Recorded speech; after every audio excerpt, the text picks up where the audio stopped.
What makes Rat Rod racing truly unique isn't just the roar of engines or the wild, creative builds. It's the vibrant, tight-knit community that powers it.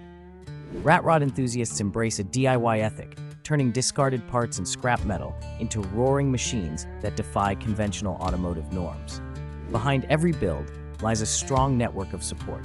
Online forums, local meetups, and late-night garage sessions where veterans and newcomers eagerly swap tips, tools, and encouragement. In this world, there's no gatekeeping. Knowledge is shared freely, from welding hacks to sourcing rare junkyard treasures. Contests of speed, like drag races and other thrilling competitions, become more than just battles for the finish line. They're celebrations of creativity, perseverance, and teamwork.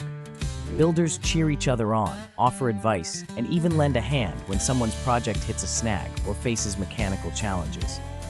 This collective spirit means every Rat Rod is a rolling testament not only to individual ingenuity, but also to the power of community.